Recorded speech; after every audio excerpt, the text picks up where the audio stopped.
Hello and welcome to India Sense. I'm Gaurie Dwivedi. Let's get you the big stories that we are tracking this week for you. First up, Pakistan is all set to pass the Munir Amendment in its constitution that will allow the Field Marshal to appoint all service chiefs and stay in power for 5 years. We decode what this means for India and the world.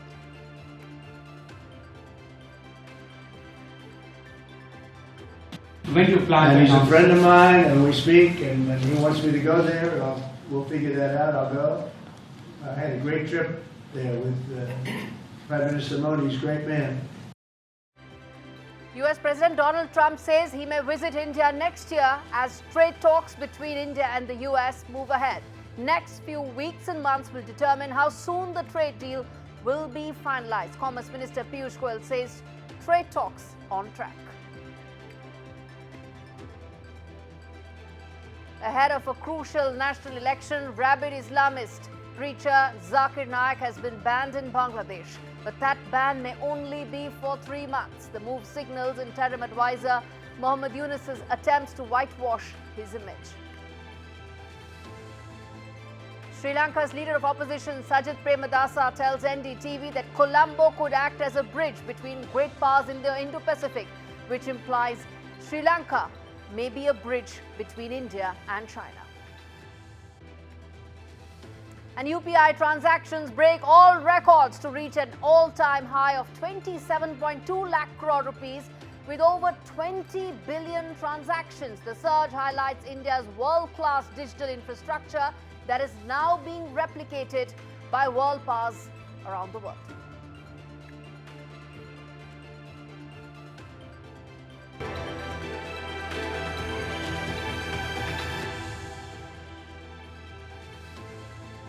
Our top story this week, viewers, from Pakistan. Asim Munir, who hasn't won any war for Pakistan. In fact, it was under his tenure and his grand leadership that Pakistan sought ceasefire from India during Operation Sindoor. But that did not deter him from promoting himself as the Field Marshal of his country, only the second one in Pakistan. Now, the Field Marshal is turning Pakistan into a security state. Let's tell you what exactly is it that Asim Munir is up to. He's trying to make constitutional changes. Now, Asim Munir is ensuring that he is the ultimate and practically the only authority in Pakistan. Army has always had an upper hand over civilian governments in Pakistan. But there have been some power struggles in the past. In fact, even Imran Khan saw that. To ensure that Asim Munir remains and is the most powerful man in Pakistan, what he is doing is ensuring that he gets to choose the army chief, the navy chief, and the head of Pakistani Air Force as well. Not just that, but also deciding which of his loyalists are going to be the head of become the head of ISI, which is the Pakistani intelligence network, the deep state. And all of them will have fixed tenures of 5 years, and so will he. And how will this be done? Constitutional amendment will ensure that. It will also protect that Field Marshal will not face any legal challenges whatsoever. Well, viewers, this I call the Munir Amendment to Pakistan's constitution, because practically this is being tailor-made for Asim Munir to ensure that he remains not just in power, but also is completely protected. Now, what does this mean as far as India is concerned? I'm going to walk you through some of those 4-5 very important aspects of the impact that India will have as far as how things are playing out in Pakistan. First and foremost, Munir's formula is very simple. Projecting toughness towards New Delhi solidifies his power at home, wins favor abroad. Now, what does this mean? It means that whether you talk about trade or whether you talk about cross-border terrorism, Munir is likely to be even more hawkish. Remember, he has a point to prove and a constituency to cater to, and he's going to be more hawkish than ever before. In fact, this new order may be the perfect template for Asim Munir to appease Donald Trump. Don't forget, he's the one who was invited for that dinner invite where he said and ensured that he appeased Donald Trump just enough by saying that you should be winning the Nobel Peace Prize. Perhaps most concerning for India is the quiet buzz that is happening that Pakistan's nuclear doctrine may shift from minimum deterrence to a more aggressive one. And that's extremely important because, as I said, Asim Munir has a point to prove and a legacy to create. His legacy cannot be that he asked for ceasefire after Operation Sindoor. So he could, in fact, change that to a first use-ready nuclear posture, something that impacts India and the entire world, simply because you're talking about, and not just an unreliable country, but an unstable leader being the head of the nuclear button in Pakistan. Now, viewers, as Munir cements his authority, India must prepare for a neighbor that's less predictable, more militarized, and guided by the will of just one man.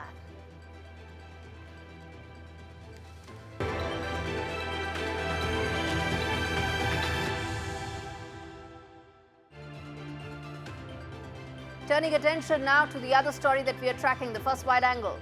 New York has just made history. Zohran Mamdani has been elected as the next mayor of America's financial capital. It's a city with about $119 billion as its budget. It's the very heart of American capitalism. It will now be run by a Democrat socialist. Now you would ask, what does a New York mayor really do? Well, he should be focusing on power grids. He should be focusing on roads. He should be focusing on the basic essentials that his city people need. Rent. His rent has been a major aspect of his entire plan. They shape how the city lives. But what turned heads this time around is the sheer politics, or rather global politics, that featured in Zohran Mamdani's campaign. Speech after speech that Zohran Mamdani gave spoke not just about India, it spoke about Prime Minister Modi, and it also spoke about the supposed absence of Muslims in Gujarat. One would wonder that in a city election, why did global issues become so center stage, so critical? Of course, New York is a confluence of countries, of civilizations, of cultures. It matters. It's the backbone of American civilization and capitalism mostly. But still, this was an election, viewers, that was led by identity. It was an identity-led election, one where Mamdani spoke about his Muslim father, and one where Indian Americans, despite backing the Republicans only last year in the presidential election, chose to do, well, course correction. After the hate and baseless suspicion that they were subjected to, they shifted, and with that, there were ripples far beyond just New York, because what happens in New York never just stays in New York. And this report tells you why New York will be the epicenter of a slugfest between Zohran Mamdani and Donald Trump. Everything from his promises to his politics will now lead to that slugfest. This report tells you more.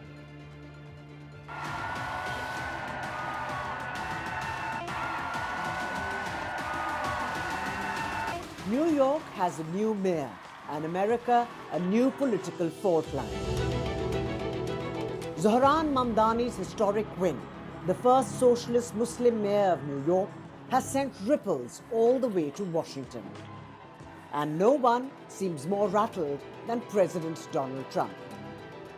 Mamdani, whatever the hell his name is in New York. A dismissive tone from a man unaccustomed to losing his grip on America's biggest city. President Trump went on a rampage against the 34-year-old Indian origin leader, warning that New York was on the verge of falling to communism. If you want to see what congressional Democrats wish to do to America, just look at the result of yesterday's election in New York, where their party installed a communist as the mayor of the largest city in the nation.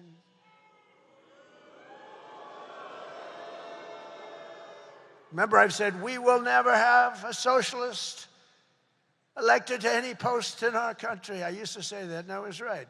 We skipped socialist and we put in a communist instead. That didn't work out too well.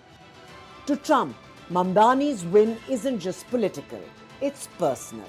But the real threat for the newly elected mayor isn't the president's rhetoric, it's leverage he still holds over the city's fate.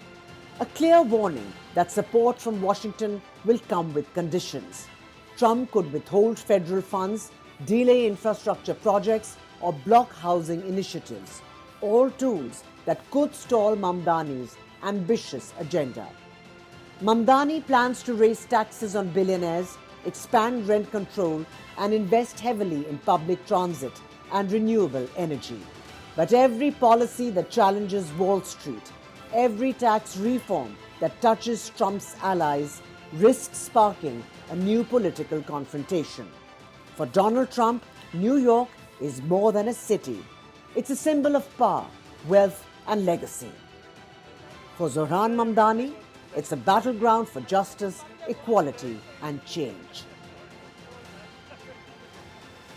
This clash could redefine not just the future of New York, but the direction of US politics itself. I will be sworn in as the mayor of New York City. As you just saw, viewers, there's a churn that's happening in America, and that runs deep. A Hindu like Usha Vance faces attacks for her faith. Vivek Ramaswamy for not being white enough, even in Republican strongholds. So Indian Americans are making a choice right now, and they are turning blue. For Donald Trump, the challenge is increasingly becoming his MAGA base itself, not just Zohran Mamdani. And even if he's not able to rein them in, they might just cost Trump and company much more than just the city of New York.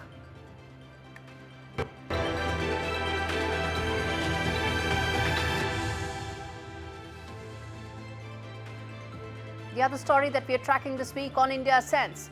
Well, he's been banned in India and banned in Bangladesh in the past. He lives in Malaysia, where he has almost a free reign. And now Bangladesh has slammed the door on Zakir Naik. The country's interim government has decided the controversial Islamist preacher won't be allowed in, at least for now. You see, Bangladesh elections are just 3 months away. As we get you this broadcast, those dates are likely to come. So what is it that Yunus is doing? He's trying to clean up his image, calm the critics. A Nobel laureate with a tarnished reputation, now keen on global goodwill. And banning a radical Islamist preacher, well, it plays perfectly well for his international audiences. Zakir Naik's entry may have been blocked, but with a caveat that is blocked only till February, or at least that's when the elections are likely to take place. After February, Dhaka could roll the red carpet once again. A tactical ban before the vote, a possible welcome after. In simple terms, a political detour today and a welcome tomorrow. But make no mistake, viewers, Zakir Naik is no more a persona non grata in Yunus's Dhaka. He was earlier. He was in fact part of the 2016 bombing, with allegations suggesting that some of those accused, in fact, were impressed by his teachings. Now, he is revered and may even be celebrated in the Dhaka of today. And there's a fair chance that there may be large crowds that may come in to listen to Zakir Naik. And that's the reason why his visit may have been cancelled. There's now a growing wave of Islamist ideology that has gripped and hit Bangladesh under Muhammad Yunus, who's in fact mainstreamed some of that fringe thought. Zakir was supposed to be in Bangladesh for a month. Of course, that would have stretched the administrative machinery.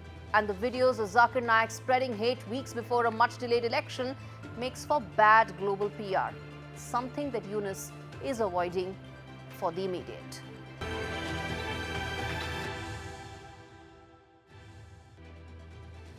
This week, it's Sri Lanka's leader of opposition, Sajith Premadasa, who is the top voice. I spoke with him on the roadmap for India-Sri Lanka ties and the rise of China in the Indo-Pacific. Premadasa said that as debt payments will start piling up from 2028, Colombo's finances will remain precarious and will need continued assistance from New Delhi. Listen in to a slice of that conversation. As far as the India-Sri Lanka relationship is concerned, last month the Prime Minister was also here.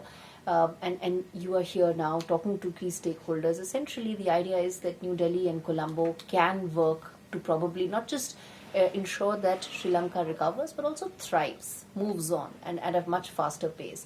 But apart from that, as this happens, one also needs to keep in mind the geopolitical changes that are taking place around us, the growing presence of China in the entire region.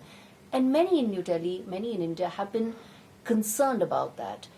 As the leader of opposition, sir, what would be your thoughts to address the concerns that people in Delhi have regarding China's presence? Well, India need not have any doubts about Sri Lanka. we are ready to work very close with your country. In fact, I would go on to say that Sri Lanka has a special relationship with India, something akin to the Reagan and the Thatcher years in the UK-US relationship. So, Indo-Sri Lanka relationship is very important. It's a special relationship. It has a great history, our cultural past, and so many relationships have been established that our futures are inextricably linked. Sri Lanka can gain a lot through trade, access to the Indian market of over 1.4 billion. We should not hesitate to build upon the free trade agreement that we already have. Yes. However, we should negotiate those free trade agreements so that the benefits are accrued by both countries, that you have competitive and comparative advantages to both countries. So when you talk of benefit, it should be mutual benefit. But as we have a special relationship and a common understanding, we can have a common approach and a framework to work together to build upon it. So I think the most important aspect is geopolitics, by definition, in modern days, it's changing. Geopolitics must achieve a positive result for humankind. And that result is not conflict, is not war, is not attrition, it is peace. Peace is a basic element in promoting prosperity and growth. So we would like, as a country, to act as a middle person in building peace, in ensuring that suspicions that have existed between all of these great powers are mitigated and resolved through discussion. I understand that certain misunderstandings, certain issues that have created mutual suspicion are in the process of becoming resolved. So that's a very good sign, because we are moving towards peace. So Sri Lanka, as a champion peace builder, a peacemaker, would like to get involved in the peacemaking process to ensure that peace and security is assured. But having said that, the Indo-Sri Lanka relationship is certainly a very special relationship, and that special relationship has to be enhanced, supported, protected, and also developed.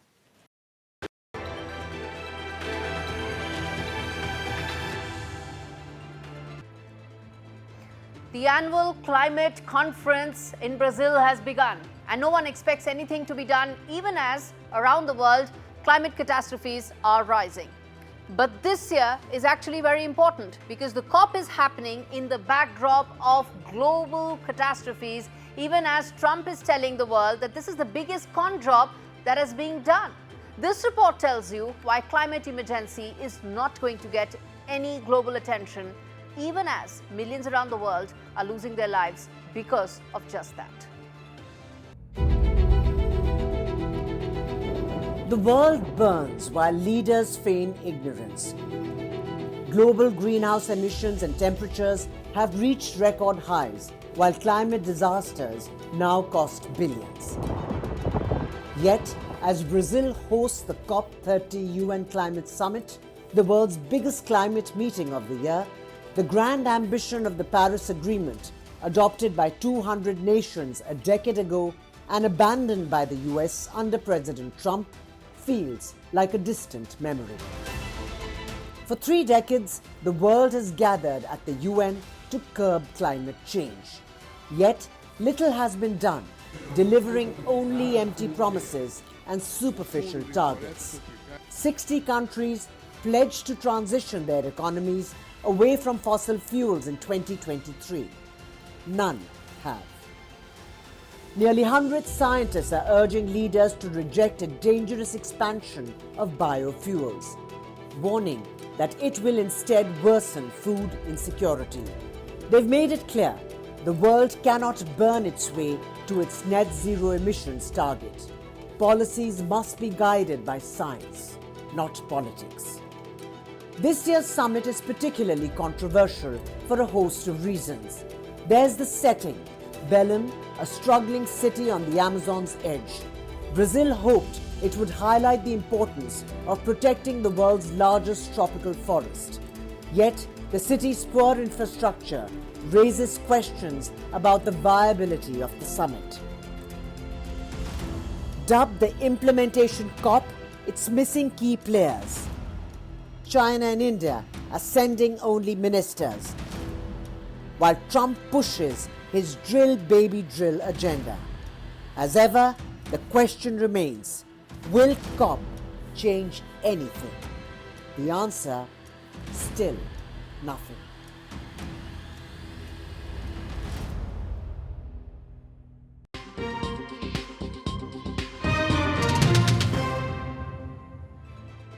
Elections are underway in the politically crucial state of Bihar. The first phase of polls were held on the 6th of November, which witnessed record high levels of voter turnout. The second phase of election will be held on the 11th of November. Results will be declared on the 14th of November. The election will be the first to be held in India after India conducted Operation Sindoor and is an important litmus test for the NDA led by Prime Minister Modi. Elon Musk, the richest man in the world, just got richer after Tesla shareholders approved his pay package of nearly $1 trillion over the next decade. Elon Musk celebrated his fat new paycheck by shaking a leg with his company's humanoid robot Optimus at Tesla's annual general meeting in Austin, in Texas. Moments after his new pay package was approved, Elon Musk stepped on stage amidst cheers from the audience and broke into a dance move with robot copying his steps. The moment symbolized how tightly Tesla's future is deeply tied to Optimus, which according to Elon Musk would handle manufacturing, deliveries and even personal assistance one day. And viewers, it's been 150 years since Vande Mataram, composed by Bankim Chandra Chatterjee, was first published in Bangladesh. On 7th of November 1875, it was used as a political slogan in 1905. Vande Mataram became India's national song in 1950. I leave you with this iconic song that defines the soul of Bharat like nothing else does.